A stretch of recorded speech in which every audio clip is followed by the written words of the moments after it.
Hello everyone, welcome back once again. और आज जो फिफ्थ वीडियो है आपका बार ग्राफ। मैंने लास्ट वीडियो फोर्थ वीडियो में आपको एक क्वेश्चन दिया था कि डबल बार ग्राफ आपको बताना है कि क्या होता है, तो वो मैं आपको वीडियो के एंड में बताऊंगा डबल बार ग्राफ क्या होता है, और फिर उससे एक रिलेटेड छोटा सा क्वेश्चन आपको मैं करके दिखाऊंगा जिससे आपको आइडिया होगा। आप अपने बोर्ड के सामने मतलब स्क्रीन पर आप देख रहे होंगे ये क्वेश्चन जो लिखे हुए हैं। एक्चुअली को क्या है कि क्वेश्चन में ये डेटा गिवन है आपको, ये सारी चीजें साथ में इधर कुछ क्वेश्चंस लिखे गए हैं, इससे आपको आंसर्स फाइंड आउट करने और लिखने हैं। पहले जो इससे पहले वाली वीडियो में मैंने जो अपने बार ग्राफ देखा था तो मैंने कुछ बच्चों के नंबर्स लिखे थे और मैंने कहा था कि इसको रिप्रेजेंट करना है। तो जब हम उसको रिप्रेजेंट करते हैं तो उसके लिए हम ये ड्रॉ करते हैं, एक बराबर डिस्ट्रीब्यूशंस, इक्वल डिस्ट्रीब्यूशंस करते हैं। तो यहां भी आप देख सकते हैं इक्वल डिस्ट्रीब्यूशंस हुए हैं और यहाँ पे ये सारी चीजें आपको मिल जाएगी। अब जरा क्वेश्चन को ध्यान से एक बार गो ऑन थ्रू कीजिए। क्या क्या कहता है? माउंटेन्स, ये सभी माउंटेन्स के नाम लिखे हुए हैं। पहला माउंटेन नंगा पर्वत, अन्नपूर्णा, कंचनजंगा, नंदा देवी, आपका माउंट एवरेस्ट और हिमाद्री, सबकी हाइट यहाँ पे लिखी हुई है आपको। और यहाँ पर उसी का हाइट इन मीटर्स, यानी जो भी दिए हुए हैं वो सभी मीटर में आपको हाइट दिया हुआ है। अब कुछ क्वेश्चन आप देख लीजिए यहाँ पे कि which is the highest peak and what is it's height.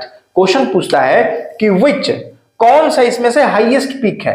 तो देखिए 8200, 6000, 800, 8600 और यहां पे 8800। तो आप बोलेंगे सर माउंट एवरेस्ट। ठीक है भाई, माउंट एवरेस्ट सही आंसर हो गया आपका, जो हाईएस्ट पीक है। And what is it's height, height यानी उसकी ऊंचाई क्या है, तो आप लिखेंगे 8800 मीटर। सिंपल, इजी, यहां तक आपको क्लियर है। अगला क्वेश्चन है कि राइट डाउन द रेशियो। अच्छा, रेशियो लिखना है ऑफ द हाइट। किसकी रेशियो लिखना है? हमें हाइट का रेशियो लिखना है ऑफ द हाईएस्ट पीक। अच्छा ठीक है भाई, तो हाईएस्ट पीक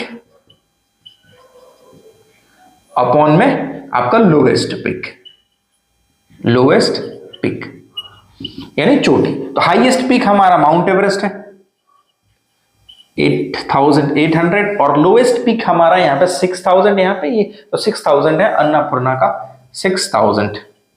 तो देखो 2020 एलिमिनेट हो गया, ये काट लेंगे 32 जा 44, ये कट जाएगा 22 जा, फिर कट गया 15 से, अब ये नहीं कटेगा तो 22 अपॉन में 15 यानी रेशियो में आ गया आपका 22:15। ये आपसे क्वेश्चन पूछा गया था जो मैंने आपको आंसर बता दिया। अब नेक्स्ट जरा क्वेश्चन देखिए, right the highest height, highest नहीं हाइट है of the given peaks in ascending order. Right the height यानी ऊंचाई लिखनी है in the of the given peaks in ascending order. Ascending order मतलब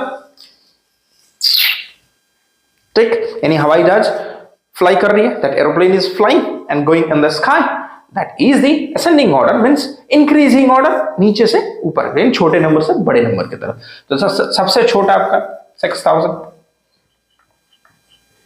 फिर उससे बड़ा आपको दिख रहा है 6500, उससे ग्रेटर 6500 से आपको दिख गया फिर 7500, फिर उससे ग्रेटर आपको दिख जाएगा 8200, फिर 8200 से 86 दिख जाएगा, फिर मैं थोड़ा यहां इरेज कर दे रहा हूं और फिर आपको मिल जाएगा 8800।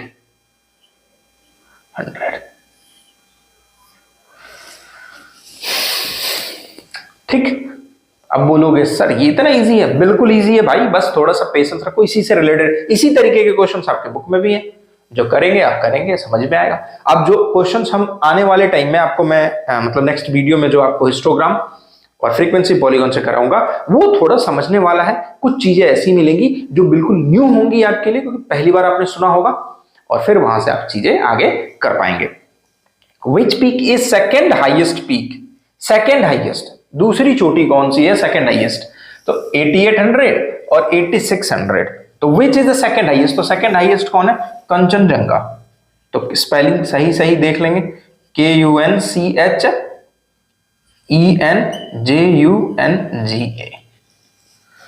ठीक है, कंचनजंगा। और कंचनजंगा क्या पूछता है? What is the height? Height क्या है इसकी? तो हाइट है 8600 और लास्ट में यहां पे लगाएंगे मीटर। उम्मीद है आपको ये चीज जो है आपको समझ में आ गया होगा। देखो एक क्वेश्चन को करने में मुझे, आप वीडियो देख रहे हो तो 4 से 5 मिनट लगे हैं, और ये तो मैं वीडियो बना रहा हूं तो मुझे बाकी सारे व्यूअर्स को भी देखना है कि किसी बच्चे को समझ में ना आए, पहली बार देख रहा हो बच्चा, तो उसके लिए एक इंप्रेसिव वीडियो बने जो अट्रैक्ट हो इस वीडियो की तरफ, और वो मेरे को फॉलो करे और मेरी चीजों को फॉलो करे, जिससे वो आगे और लाइफ में ग्रो कर पाए। तो इसलिए जस्ट सिंपल एंड इजी। अब डबल बार ग्राफ आपको बताता हूं, फिर हम अगले पॉइंट्स की तरफ मूव करेंगे।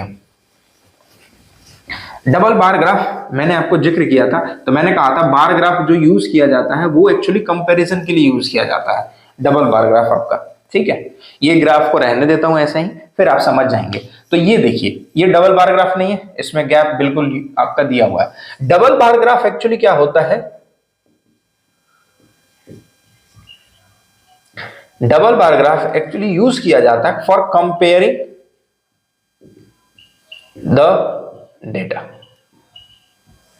डेटा को कंपेयर करने के लिए हमें डबल बार ग्राफ का इस्तेमाल करना पड़ता है। रूल इसमें भी वही फॉलो करना पड़ता है जो रूल हमने यहां फॉलो किया। इसकी विड्थ बिल्कुल सिमिलर होनी चाहिए, गैप बिल्कुल इनमें आपका होना चाहिए, और ये रेक्टेंगुलर फॉर्म में रिप्रेजेंट होता है। तो जरा से एक छोटा सा मैं क्वेश्चन लेता हूं, सपोज करता हूं, वैसे 2 बच्चे हैं आपके क्लास में, ठीक है, एक मैं इंग्लिश ले रहा हूं, एक मैं मैथ ले रहा हूं, और एक मैं हिंदी ले रहा हूं। इसमें आए हैं 10, इसमें आए हैं 12, इसमें आए हैं 7, इसमें आए हैं सपोज करो 15, इसमें आए हैं 10, और इसमें आए हैं 13 या 15 ले लो। ठीक है, इजी टू रिप्रेजेंट फिलहाल के लिए। अब यहां पे ये हो गया आपका सब्जेक्ट, और ये सभी जो है आपके मार्क्स दिए हुए हैं। तो मैं ए ले लेता हूं, ए का नंबर इतना है और बी का नंबर इतना है। ठीक है, कोई स्टूडेंट ए है, उसका मार्क्स दिए हुए ये, बी का मार्क्स दिया हुआ है ये, तो ए मार्क्स और बी का मार्क्स। अब इसको हमें क्या करना है कि इसका हमें बार ग्राफ बनाना है।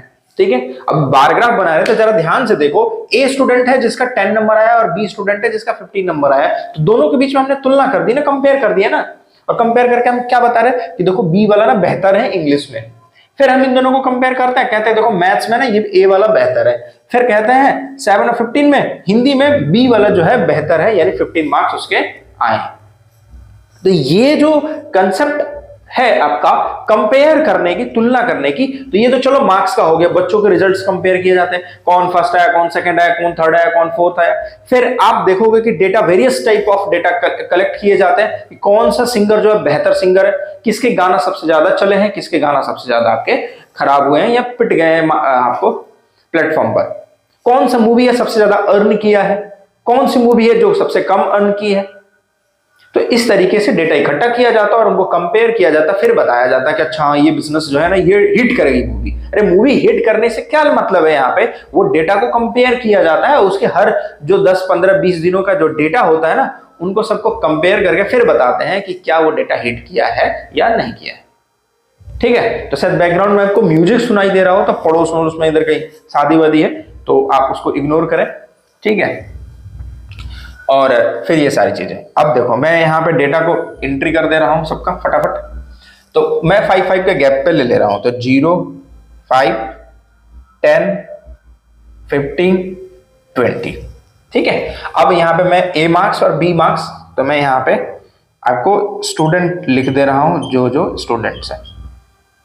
ठीक है, तो 3 सब्जेक्ट है, तो अब आपको मालूम है कि यहाँ पे इक्वल डिवीजन होगा। चलो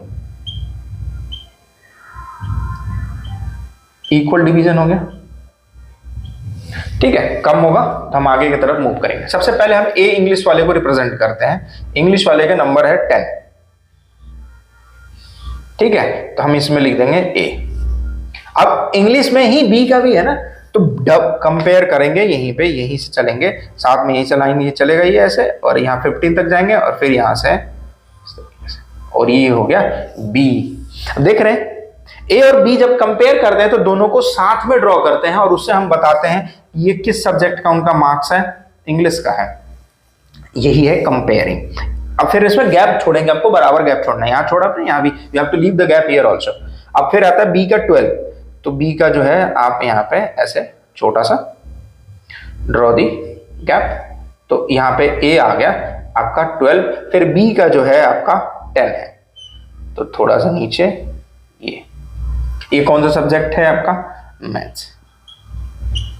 ठीक है, अब आता है हिंदी की बारी। तो हिंदी में बेचारे का 7 आया है, तो 7 कर लेते हैं, 5 थोड़ा सा ऊपर जाएगा आपका, ये ए का हो गया, और फिर बी का जो है 15 है, तो यहीं से ये लाइन आप छोड़ेंगे नहीं, यहाँ पे गैप, ध्यान रखेंगे इस चीज का। देखो कंपेयर हो गया, this is the double bar graph. और यही क्वेश्चंस, यही चीजें बच्चे जो है बार बार अटकते हैं, बार बार फंसते हैं, वो कहते हैं कि ये कैसे होगा, क्या होगा, कैसे नहीं होगा। उम्मीद है आपको समझ में आ गया होगा डबल बार ग्राफ और आपका सिंगल बार ग्राफ। तो ये सिंगल बार ग्राफ में आप गैप मेंटेन करेंगे, डबल बार ग्राफ में कंपेयर करेंगे, फिर उनमें गैप मेंटेन करेंगे, कंपेयर करेंगे, फिर गैप मेंटेन करेंगे, कंपेयर करेंगे, फिर गैप मेंटेन करेंगे। उम्मीद है आपको ये जो चीजें मैं सिखाना चाह रहा हूं वो आपको यहाँ पे समझ में आ गया होगा। अब मैं कुछ चीजें आपको छोटी सी बात बता देता हूं। अगला जो हमारा टॉपिक है हमारा IAS 12 मिनट हुए हैं, तो that is more than enough आज के लिए मुझे लगता है। और फिर अगले वीडियो में आपको हिस्टोग्राम और उससे रिलेटेड आपको क्वेश्चंस मिलेंगे। ठीक है, हिस्टोग्राम एक्चुअली वो बार ग्राफ का ही फॉर्मेशन होता है, लेकिन उसमें गैप नहीं होता है। ठीक है, उसमें हम गैप नहीं रिप्रेजेंट करते हैं। उसके पीछे का लॉजिक आपको क्वेश्चन देखते के साथ ही हिट करेगा। जब मैं यहाँ उसके डेफिनेशंस और इधर क्वेश्चन एक लिख के दिखाऊंगा, देखो ये क्वेश्चन है, इसमें डबल बार ग्राफ में, सिंगल बार ग्राफ में आपको गैप मेंटेन किया गया है, उसमें गैप आपको मेंटेन करने की आवश्यकता नहीं है। तो मिलते हैं अगले वीडियो में, तब तक आप अपना, अपने पड़ोसियों का, अपने रिश्तेदारों का ख्याल रखें। जय हिंद।